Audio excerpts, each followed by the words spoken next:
Orang kampung bilang, aku beruntung dapat suami ganteng dan kaya. Mereka nggak tahu, tiap malam aku tidur sambil dipukul.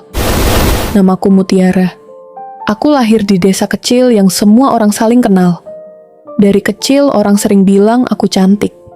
Bahkan waktu lewat warung aja, ibu-ibu suka bisik-bisik. Pasti nanti nikah sama orang berada. Dan ternyata bener. Di umur 22 tahun, aku kenal sama Raka.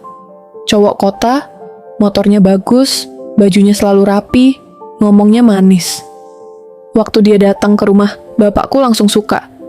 Jarang ada laki-laki mapan mau sama gadis desa. Aku juga percaya kalau hidupku bakal berubah jadi lebih baik. Raka sering traktir keluargaku makan. Dia gampang kasih uang. Kalau ngomong, selalu bikin orang yakin. Aku nggak sadar satu hal. Orang yang terlalu pandai bikin semua orang kagum, kadang juga paling pandai menyembunyikan aslinya. Awal menikah semuanya terlihat normal, sampai aku mulai sadar, Raka sering begadang sambil main HP. Kalau kalah, dia jadi marah-marah. Kalau menang, dia langsung traktir teman-temannya. Ternyata dia kecanduan judi online. Tabungan kami mulai habis pelan-pelan. Motor dijual. Emas nikahku digadai. Setiap aku tanya uang dipakai buat apa, dia malah bentak. Ini urusan laki-laki, kamu nggak usah ikut campur. Aku takut. Tapi yang lebih sakit, Raka mulai main perempuan. Aku pernah lihat chat dia dengan wanita lain. Waktu aku nangis dan minta penjelasan, dia malah tampar aku sampai jatuh. Itu pertama kalinya dia mukul aku. Dan bodohnya, aku masih bertahan, karena aku malu. Aku takut orang kampung bilang aku gagal jadi istri. Suatu malam hujan deras banget. Raka pulang tengah malam dalam keadaan mabuk emosi karena kalah judi. Dia minta uang. Padahal di rumah cuma sisa uang belanja. Aku bilang pelan, besok aja cari jalan lain. Tapi tiba-tiba dia lempar kursi. Aku gemetar. Dia tarik tanganku kasar sambil teriak, "Kamu istri nggak berguna." Dan di malam itu, untuk pertama kalinya aku lihat diriku sendiri di kaca dengan bibir berdarah. Aku nggak kenal perempuan di depan cermin itu.